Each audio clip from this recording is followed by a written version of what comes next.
Caledonian elixir.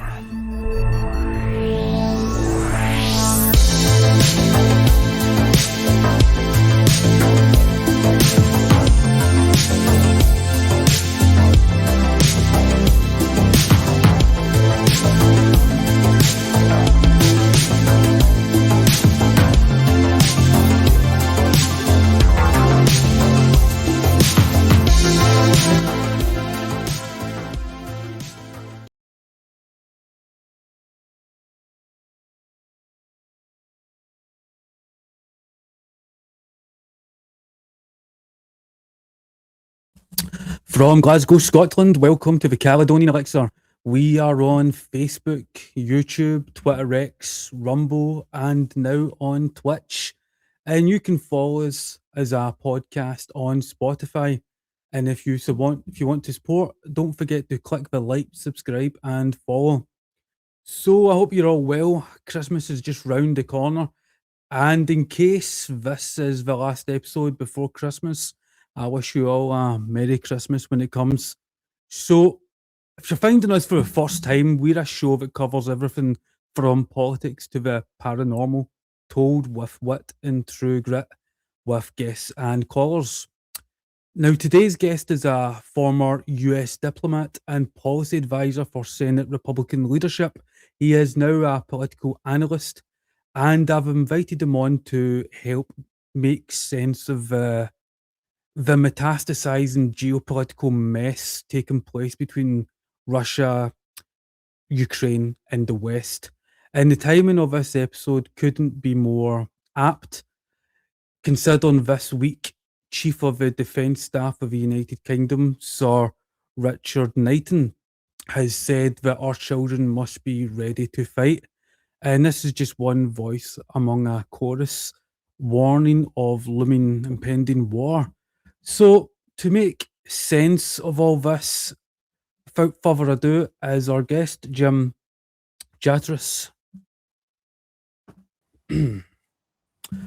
Hi, Jim. It's good to have you on. It's great to be here, Vincent. It's the world's greatest accent versus one of the world's greatest beards right here. So I hope the audience approves.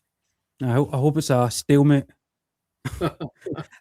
Briefly, could you provide the audience your background, how you went from a diplomat to a policy advisor? Well, very simply, when I got out of law school, never wanting to practice law, I take a really mean multiple choice exam and ended up in the diplomatic service for various reasons. After I'd served in the Office of Soviet Union Affairs and in Mexico, I decided I did not want to make that a lifetime career. And this is under the Reagan administration. And since that administration was a little closer to my political viewpoint than what was welcome at the State Department, and there was an opening with Republican leadership, I applied for that job and was there for the next 17 years, providing analyses on legislation and foreign policy and national security issues to Republican senators and their staff.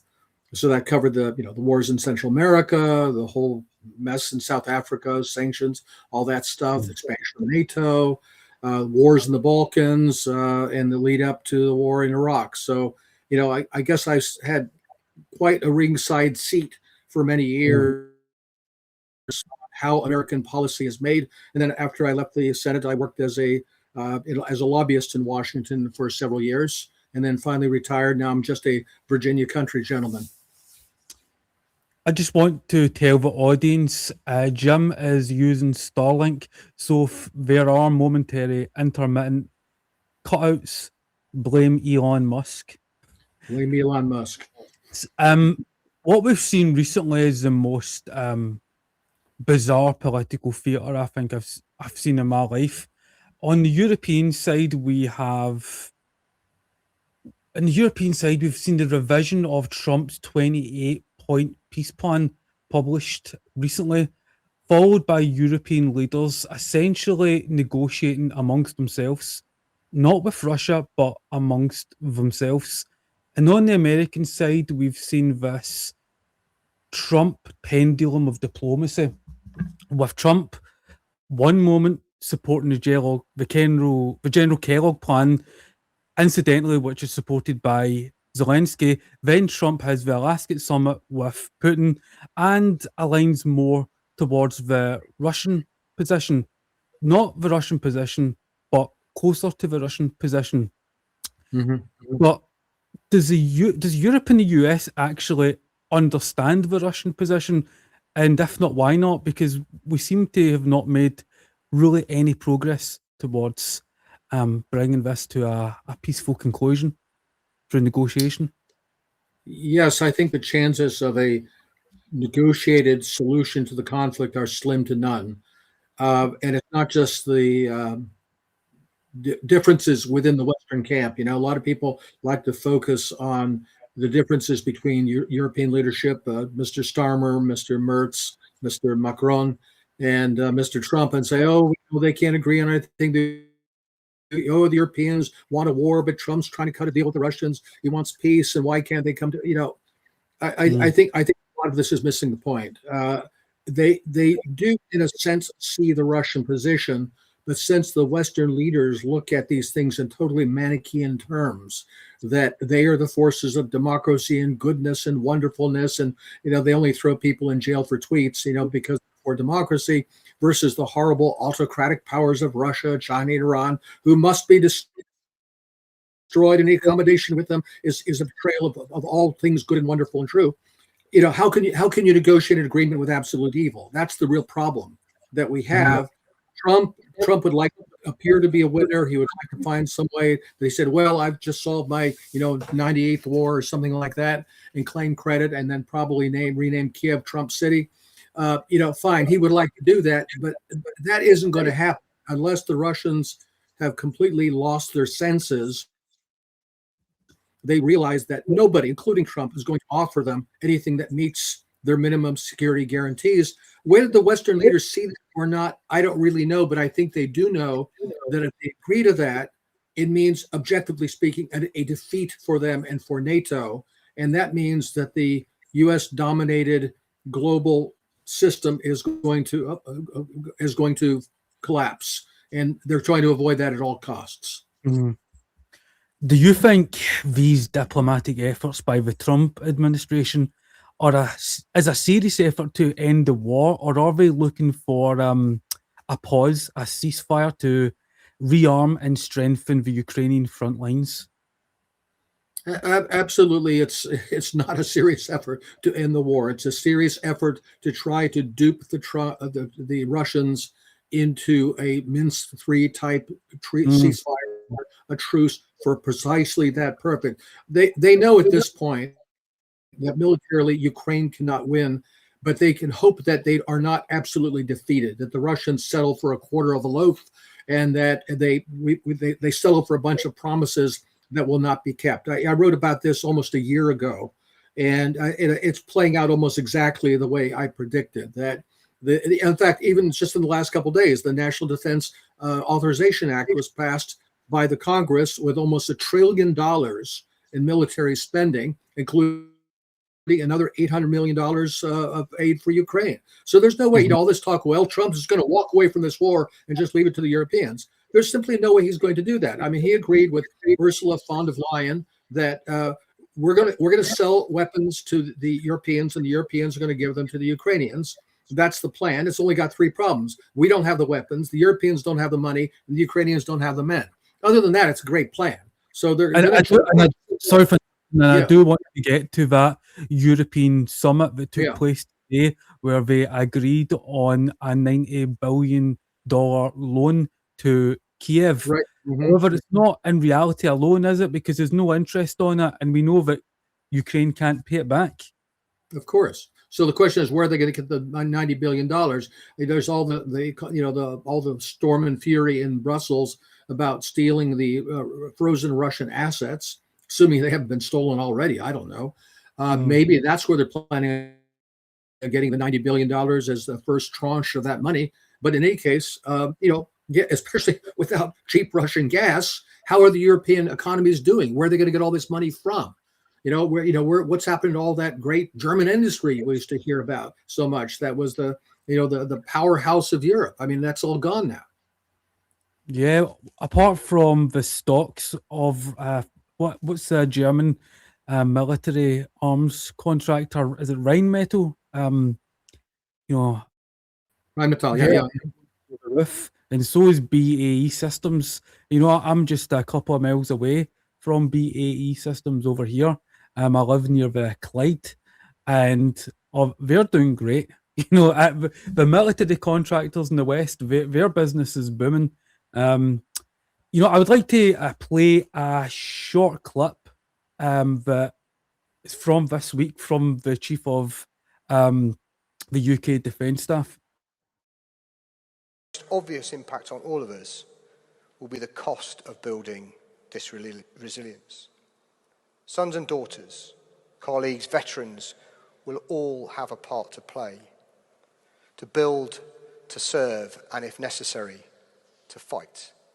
And more families will know what sacrifice for our nation means.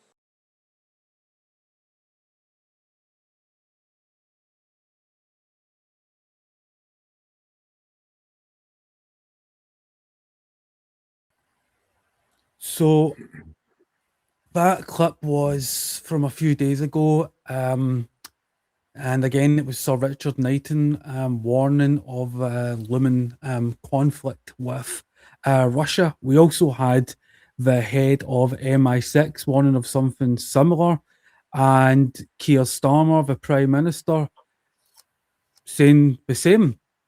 And what concerns me is that essentially the intelligence, political, and civil culture in Europe is so committed to Project Ukraine and is so alienated from Russia that this hysteria about an alleged Russian invasion, we will eventually walk into it because of that hysteria. But we do live in our own ecosystems from one another.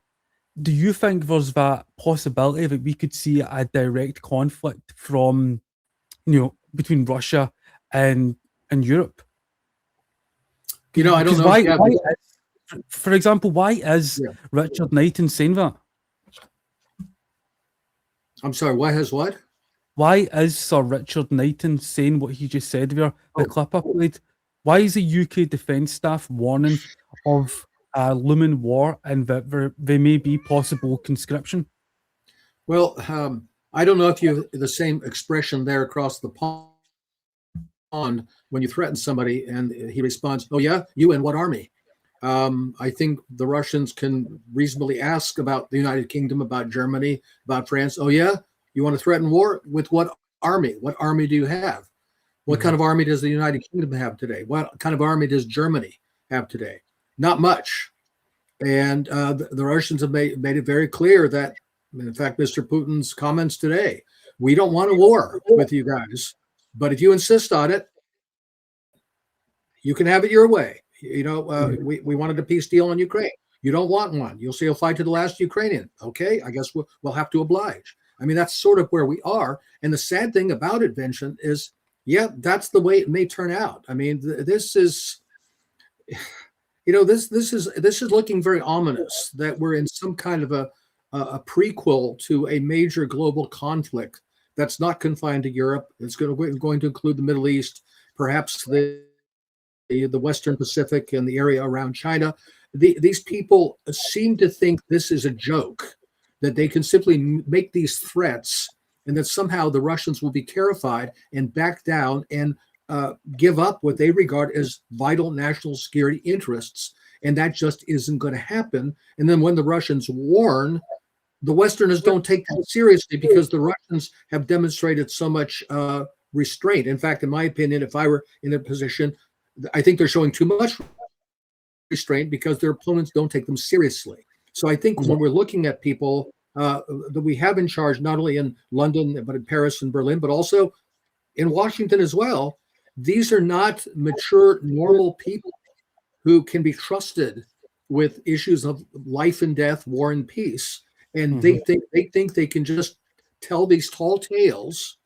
And the sad irony is they may turn out to come true because this irresponsibility has led us into a major conflict. The difference is, however, it's not that lots and lots of young and, God forbid, young women in the United Kingdom and other countries are going to go saddle up and go off to Eastern Europe and go fight a war with the Russians.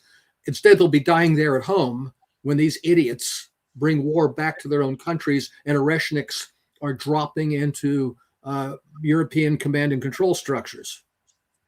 Yeah, I say yes because I hear ad nauseum over here by our media sources, by our media pundits, that it may be required that the coalition of willing that will include tens of thousands of British service personnel will be deployed to Ukraine. And I'm dumbfounded when I hear that, because if there is ever a conflict between NATO countries and Russia, it won't be on the border of Russia, nor will it be on the cliffs of Dover. We have, intercontinental ballistic missiles. We're in the atomic age, and yeah, it dumbfounds me when I hear it. However, this notion that it's just a conflict between Ukraine and Russia, and it's to do with the survival of Ukraine. For a long time, we have seen European elites say something different. Now, here is a clip of Kaja Kallas, one of the most powerful European elites, calling for Russia to be broken apart. Can you play clip? Russia's defeat is not a bad thing, because then there could be really a change in the society, and there are many different nations right now part of Russia as well. I think if you would have more like small nations, it's not a bad thing if the big power is actually much smaller. Yeah, you hear it straight from my mouth. It's not a bad thing to break apart Russia into smaller nations. That's not about protecting Ukraine. That's a much larger project that threatens the national security of Russia. And that's why I feel like the metaphor of the escalation ladder is perfect, because once you're on that ladder, it's not a ladder to nowhere. You either go down or you go up, and we're going in the wrong direction. She sounded like she renewed her membership in the Young Communist League of the Estonian Soviet Socialist Republic. Aside from the fact that this person is not even laughably competent in any sense, yeah, you're right. Comments like this make it clear to the Russians that this is existential for them. I mean, this is not a war between Russia and Ukraine. And look, Marco Rubio, Secretary of State, said it in so many words. This is a proxy war between the United States and Russia, and Ukraine is our proxy. That's the way it started when there was the coup in Kiev in 2014, through the government of Viktor Yanukovych. You had all these radical nationalist forces, mostly based in West Ukraine, that came into power, and then the NATOization of the country, the buildup of Ukraine and its army as a NATO country and everything but name. Look, I'm not going to say the Russians have done everything right, but I keep asking the question: okay, what should they have done? Just sit there and watch that? Well, they tried to negotiate. Nobody would negotiate with them. So now we're in a war, and the war is likely to get bigger. And again, this relates back to what was said earlier by the British gentleman, is that these people are doubling down on failure. They're doubling down on having this proxy out there. This proxy is disintegrating. Latest report I've heard is that the Ukrainians have lost something close to 2 million men now, and the country is depopulating. Now there's calls to say to drop it down to the age of draft to 18, so you can completely kill off any productive demographic capacity of that country. And I guess when they run out of Ukrainians, it's time to get some Europeans, so maybe some Poles or some Hungarians, and hey, maybe eventually some Brits too. I mean, that's what they seem to be thinking, and that's the direction we're moving in, unfortunately. Yeah, and I do commend the efforts as they are by the Trump administration, even though they seem to be going nowhere, and they appear to be very confused, with one moment there being a peace proposal for a ceasefire, and then sort out everything later, essentially coming from General Kellogg. And then we see Witkoff and Kushner being sent and coming out with something completely different. And you know, I had Matthew Ho on recently. He's a former State Department official Yeah. and captain, and he commented about how it was leaked to certain parts of the media, the Financial Times, and I think it was the Wall Street Journal, Mhm. that the intel to strike Russian energy sites was provided by certain parts of the United States government. So Mhm. why would that information be leaked? Do you think they are separate factions in the US attempting to sabotage any chance for peace by the peace efforts by the Trump Well, administration? I think you're a little more generous to the Trump administration than I am. I think they are not so much genuinely trying to negotiate peace, but they're trying to appear to be genuinely trying to negotiate peace in the hopes that the Russians will, in one way or another, call for another ceasefire agreement. They'll try to dress it up. They'll put a lot of lipstick on that pig. They'll send a couple of New York real estate fixers in to talk business, and we're all going to make a lot of money, and this and that, and we're going to have a big rebuilding project there. And what's his name? The guy from Larry Fink from BlackRock will get dealt in to try to preserve his investments. And I mean, they'll talk about all that kind of flim-flammery. But I think that's all it is. I think it's just smoke and mirrors to try to get the Russians to say, well, this time, finally, we have somebody who will negotiate with us and we can make a deal with. They can't be that foolish. I mean, I look, the Russians, they have different camps that Mr. Putin has to manage, just like Mr. Trump has different camps that he has to manage. There is maybe somebody in there, maybe even Mr. Trump himself, would like to have a real deal with the Russians. But look, there's 10 things he can do right like this with the stroke of a pen. If he wanted to improve relations with Russia, he could start. He could let the Russians reopen the consulates that were closed by Joe Biden. He could agree to Russia's proposal to extend the New START agreement, which we haven't done. He could agree to direct airline flights back and forth again between Russia and United. There's all sorts of stuff he could do if he wanted to improve bilateral relations, but he doesn't do them because it's not clear that he has any vision of how that should work, and that he keeps getting steered back to where I think things have always been, which is let's try to trick the Russians into a ceasefire. And in that sense, I think a lot of this between America and Europe is just good cop versus bad cop. I think there's a lot less bad blood between Starmer, Merz, and Macron on one hand and Trump on the other than they like to appear. And that's why what's his name, Rutte over at NATO calls Trump daddy, and they butter him up and all and all this sort of. And of course he loves that. He loves that. So they can always sort of reel that fish back in whenever they think he's getting a little too far out ahead of them. You alluded to the fact there is a lack of vision on Trump's part to diplomatically reach a conclusion to this. Mhm. However, could that be due to the different factions essentially whispering in his ear? For example, you've got Rubio on one hand, Kellogg, and then on the other hand, you've got Witkoff and Kushner. I think there's something to that. And I think on some level, Trump may have some, at the gut level, some instincts that are not bad instincts, but they're connected to a very messy and ignorant mind that is not capable of following through with anything. So yeah, I do think he tends to get pushed back and forth in that regard. But even if Witkoff and Kushner had complete absolute dictatorial powers to make the Trump's administration's position, and they could push Rubio and Ratcliffe and all those guys out, what's his name, Kellogg, who I think is leaving at the end of this year anyway, it may not matter very much. I don't really think that would make that difference, because that much difference. If you look at the 28-point plan that all the critics were saying, it was a wish list for the Russians, it was still light years away from anything that the Russians have put on the table themselves. So I don't think that even that would go anywhere. Mm-hmm. I mean, wasn't it one of the stipulations points in that 28-point document that the Russian assets were to be seized and essentially used to rebuild Ukraine. I can't Yeah. imagine Russia ever agreeing to their assets being seized in order to rebuild Ukraine.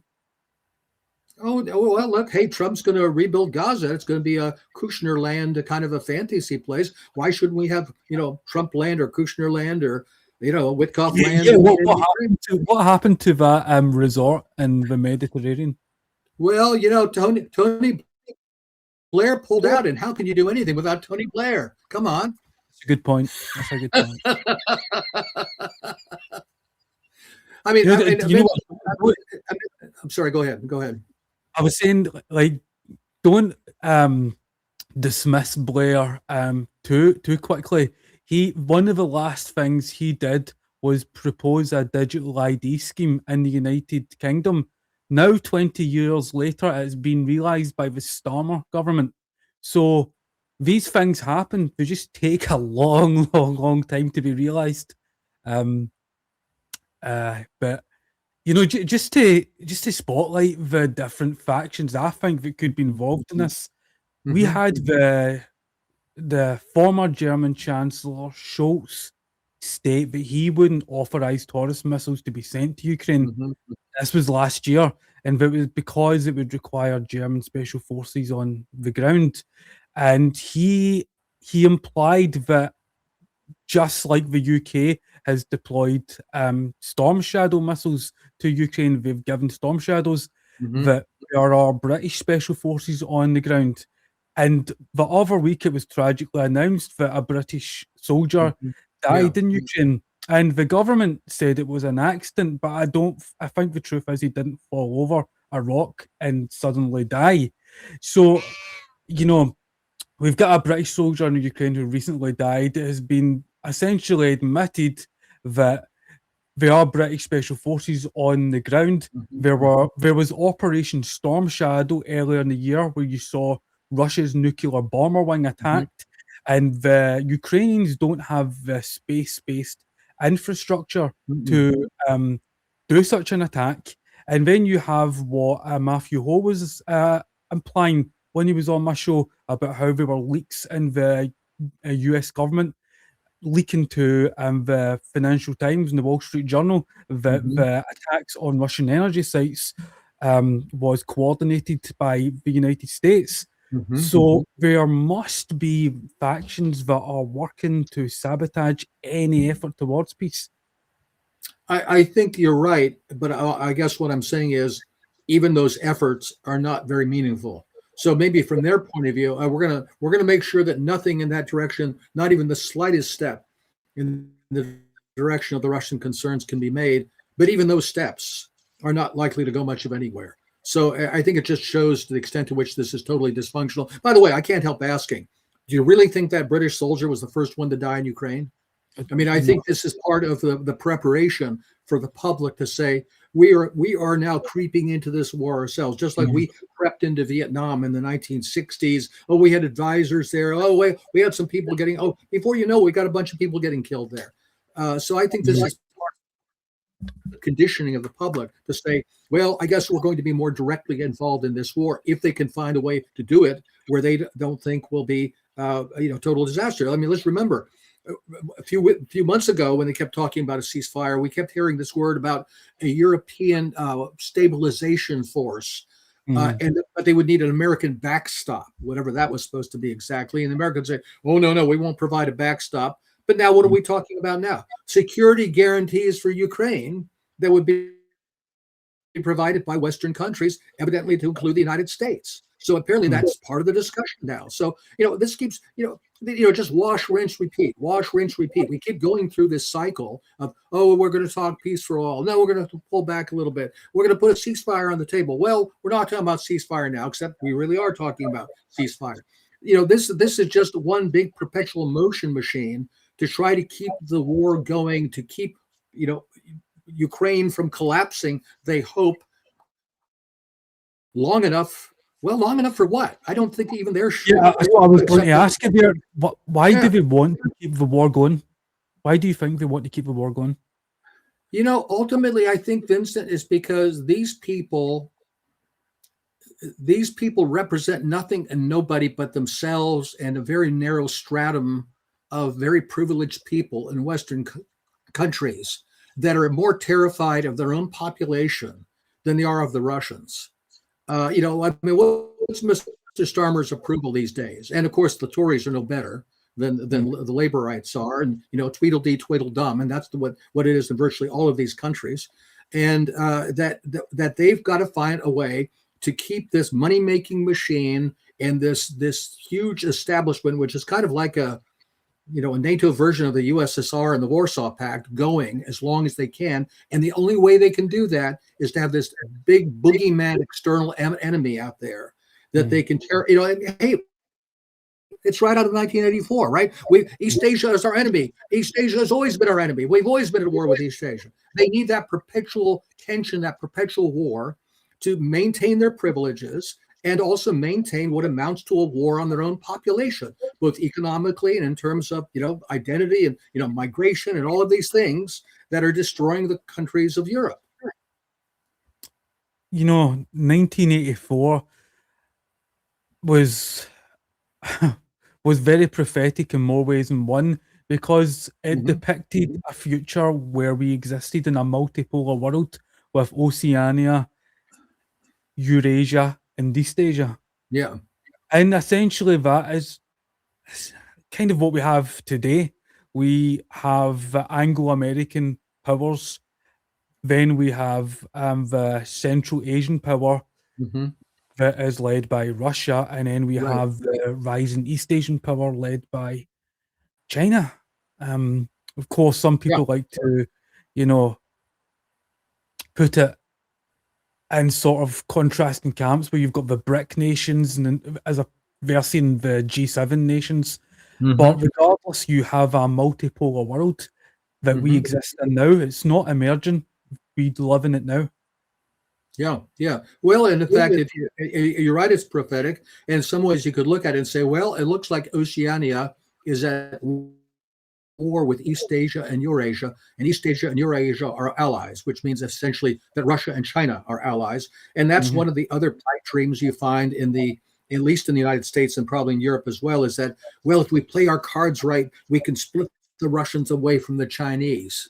And and then I guess I don't know which one would be our ally against the other, so we can keep playing this game of odd man out. Of now Eurasia and Oceania are against East Asia, or now Oceania, East Asia are against Eurasia. And we keep that perpetual motion machine going forever for the benefit of the people who are in charge, and then we can call it democracy. That's what we have. You were a former US diplomat during the Cold War, and I was quite young during the Cold War. I was born in 1984, and great year. Yeah. And one thing that terrified me when I was a kid was a film called The Day After that depicted a scenario where the United States, NATO, was at war with the Soviet Union. And that was imprinted, sketched in my mind, because I knew, even before seeing that, like, family members would told me about the Cuban Missile Crisis and how close we came to something terrible.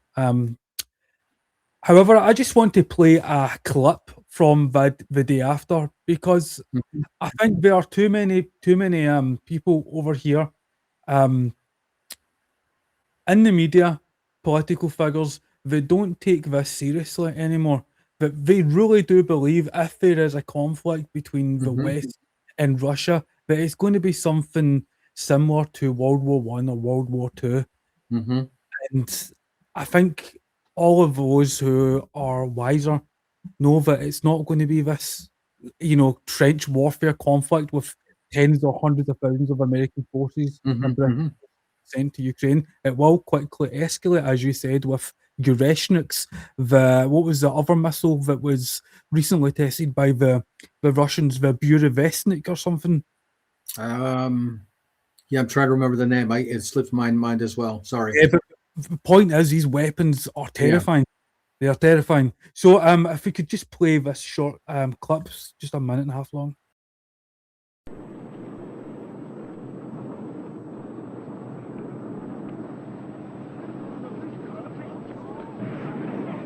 What's going on? Those are Minuteman missiles. Like a test, sort of. Like a warning? They're on their way to Russia. They take about 30 minutes to reach their target. So do theirs, right? Missile warning, this is Beale. Confidence is high. I repeat, confidence is high. Roger, we've got 32 targets in track and 10 impacting points. I want to confirm, is this an exercise? Roger, copy. This is not an exercise. Roger, understand. Major Reinhardt, we have a massive attack against the U.S. at this time.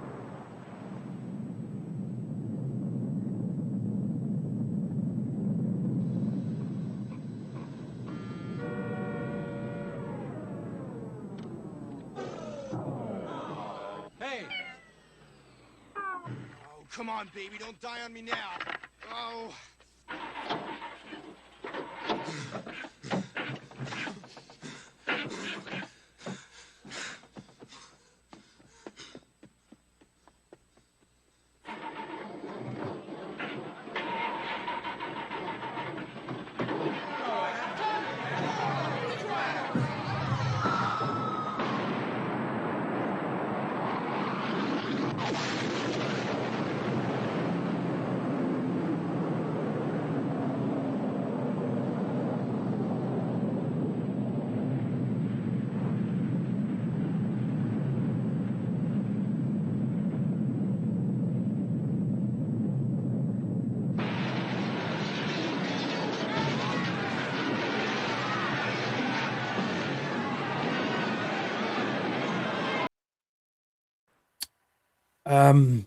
That was lagging a little bit at my end. Anyway, that was from the film The Day After.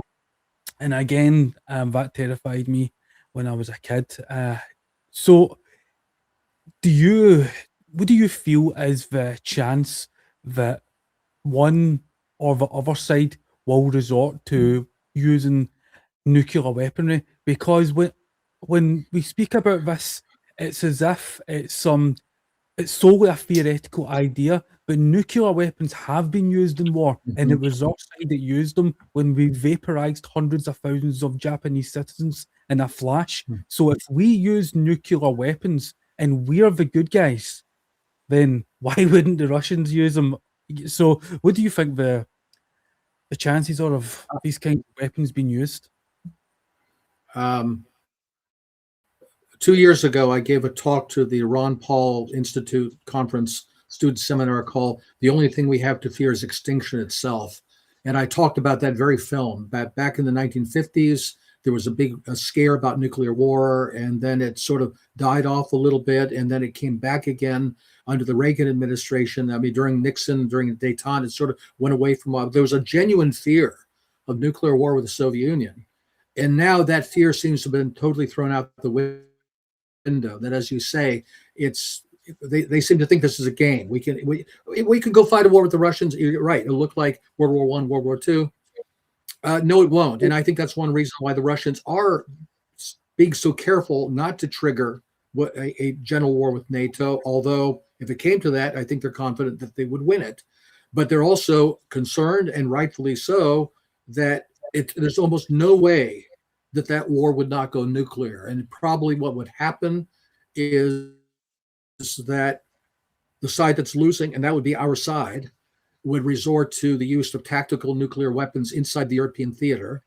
And then the Russians would reciprocate. But I think the Russians have also made it clear that if they think that the Americans think that we can have a limited war or even a limited nuclear war that stays inside of Europe and doesn't hit the United States, they better have another thing. We better have another think coming.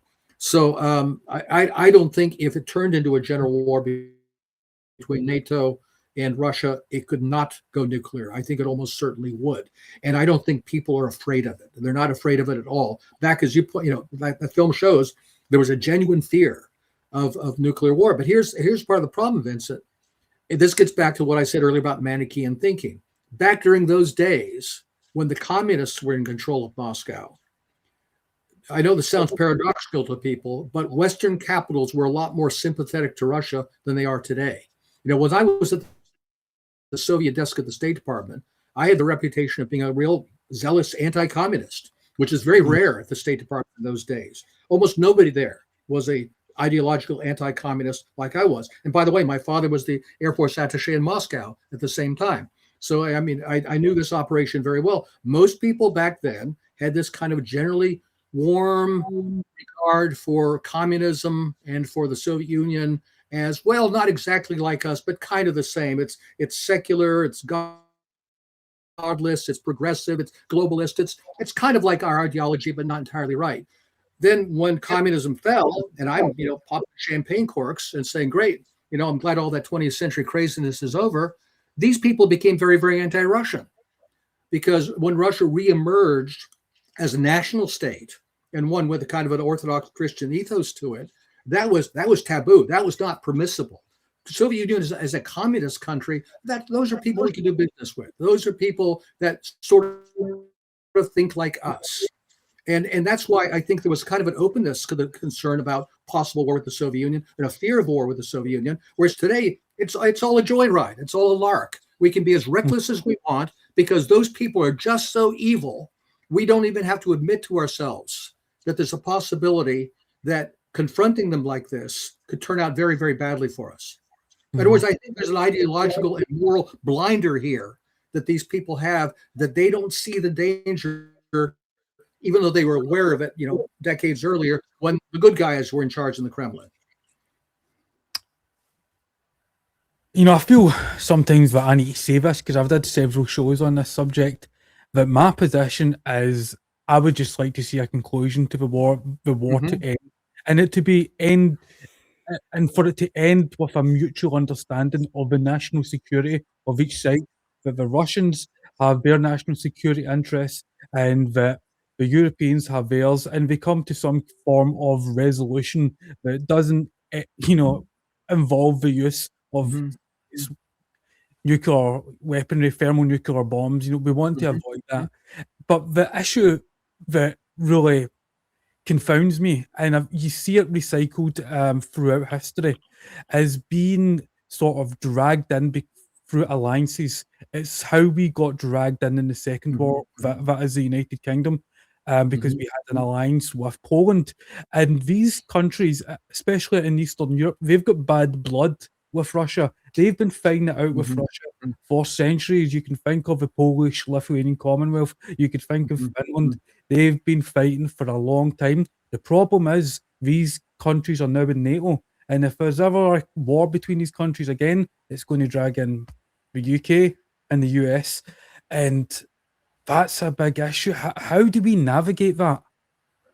Well, I'm not sure I would say that Britain got dragged into the war because of Poland. Britain gave that war guarantee to Poland for a reason. They wanted that to result in war. That's a whole other story. But in any case, and of course, the Soviet, the long and the short of it is this. I don't think, and that's another reason why I don't think there can be an agreement here that is worthy of the name. As I said, there may be a chance to trick the Russians again with a truce. I don't think even that's going to happen. But there can be no agreement to actually settle the war in a way to provide stability and close the door to a future war that will be even more devastating. I don't think that can happen. I mean, for example, you hear people talking about the possibility that Ukraine would be guaranteed as a neutral state that would never join NATO. People point to the 1955 treaty that ended the Allied occupation of Austria as a neutral country, or Finland as a neutral country during the Cold War. Well, why couldn't that be a model for Ukraine? Well, because back then there were gentlemen in Western capitals whose word was worth something. That's not true today. And I think the Russians have probably figured that one out too, that no matter what is put on a piece of paper, look, maybe the Russians are fooling themselves. Putin and Lavrov tend to talk in terms of binding treaty guarantees. Well, what good is a treaty to Western capitals? What good is a Security Council resolution? What good is a change in the North Atlantic Treaty to exclude Ukraine or something like that. It's not worth anything. We could agree to all sorts of things and then proceed to violate all the agreements, which is our standard operating procedure. It's not just that. There is also the sort of misunderstanding or different interpretation of agreements and documents that I think, for example, I heard recently on one of the networks over here, it was Rachel Johnson, Boris Johnson's sister, and she was discussing the conflict, and there was this reference, I think it was to the Budapest Accords, but right? Yeah. And how that enshrined Ukrainian independence and sovereignty. However, if Ukraine was to join NATO, it would no longer be independent. But that notion is missed in the media over here. They look to the Budapest memorandum agreement as a reason why we should get involved to support Ukraine because Russia has invaded Ukraine. So no, they are infringing on Ukraine's independence. But again, if Ukraine was to join NATO, and we know they were seeking to join NATO, and there was that open door policy because you had figures like Kamala Harris saying Munich, and when was it? March 2022, that Ukraine will join NATO. So again, there is that issue of independence, and Ukraine would not be independent if it was in NATO. Yeah, it's okay. What is NATO? It's essentially an American mechanism for dominating Europe. What was the thing Lourdes May said back in 1948, 49? Its purpose: the Americans in, the Russians out, and the Germans down, which means basically Europeans down. Down under what? Under the American thumb. That's what it's supposed to be. And that what is NATO? NATO is that American control Europe mechanism for Europe, and the EU is kind of like NATO's concubine. I mean, it's just like the passive organization that dominated by NATO. As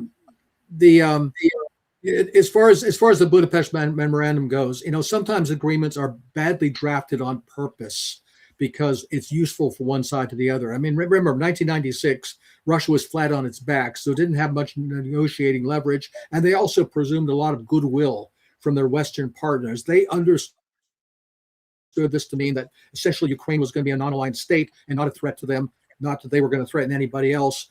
It doesn't exactly say that. In fact, it's a very unclear document as to what its intention is, other than denuclearization of Ukraine, which happened. Other than that, so the idea that anybody would point at it as some kind of a casus belli or sort of the neutrality of Belgium in World War I equivalent that is a grounds for a war is simply absurd. But people can spin whatever tale they want to, can't they? Got one last question. Is about what happened today between the European leaders and trying to seize the Russian assets. Now it looks like they haven't done that, but they are putting together a 90 billion loan, I believe, to be given to Ukraine to enable them to fund the conflict for the next year or so. So what's taking place there? As I asked earlier, I don't know where this $90 billion is supposed to be coming from.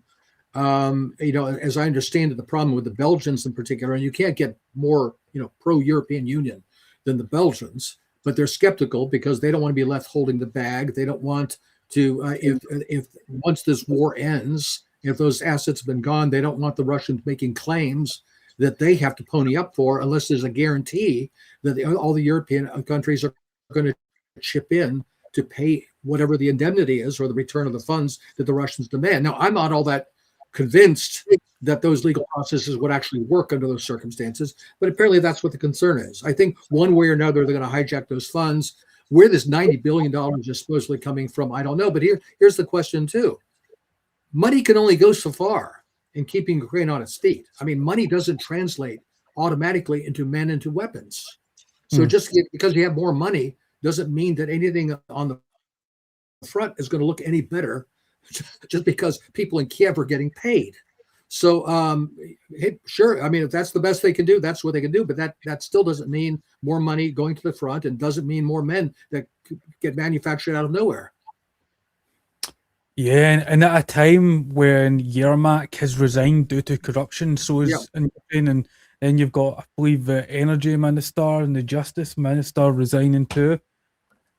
You know, Well, given and look, this is why I do worry that as things get to the point where the Ukrainian government is visibly crumbling and the front is visibly crumbling, somebody's going to try to pull a rabbit out of their hat. And the most likely culprits are your guys over there in MI6, because they're the ones that specialize the most in various kind of dirty tricks of the kind we saw over the years in Syria with these fake chemical attacks. You talk about nuclear. I think the shortest, most dangerous route to something nuclear is some kind of a dirty bomb incident that is manufactured somewhere. Oh, look what the Russians did.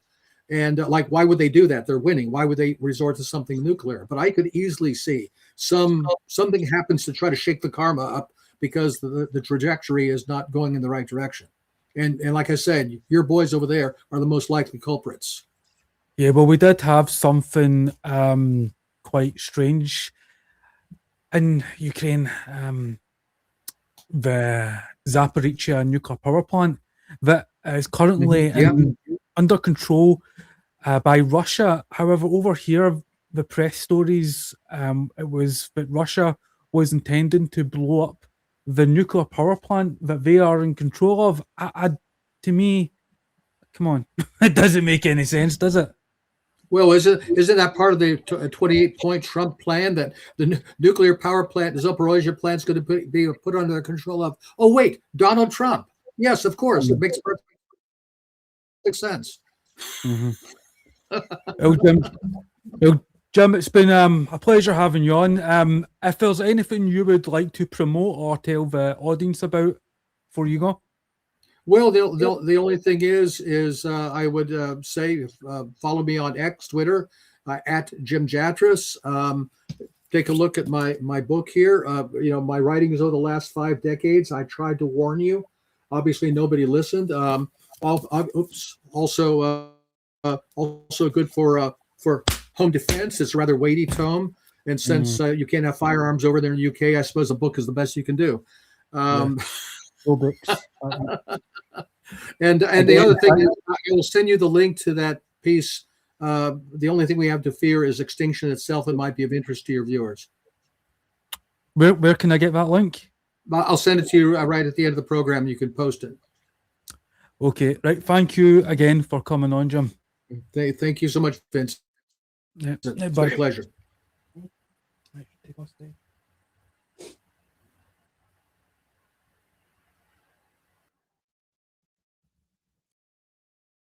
Okay, that was an interesting conversation, and again, apt for the times that we live in, considering the warnings by the Prime Minister and the Chief of Defence Staff. But let's hope it doesn't come to that. If you enjoyed the episode, don't forget you can like, subscribe, and follow. And if you want to be generous this Christmas, you can donate at Caledonian Elixir, buy me a coffee. The links are available on my YouTube channel. So again, thanks for watching.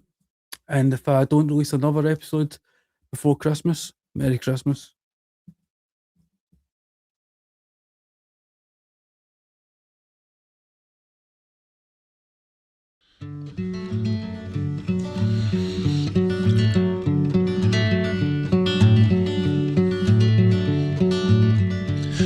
Press platinum, slip strips and bars. If you ever find some, you can lose it in quarks. Get a Ractogino, spin the double wheel. Hold her a black hole, just depends how you feel. Yeah, it just depends how you feel. Go press platinum. You know it's a gas. Mom vomits it up into a tiny little glass. liquid platinum, more you amass. Better than bronze, cobalt, silver, nickel or brass. Silver, nickel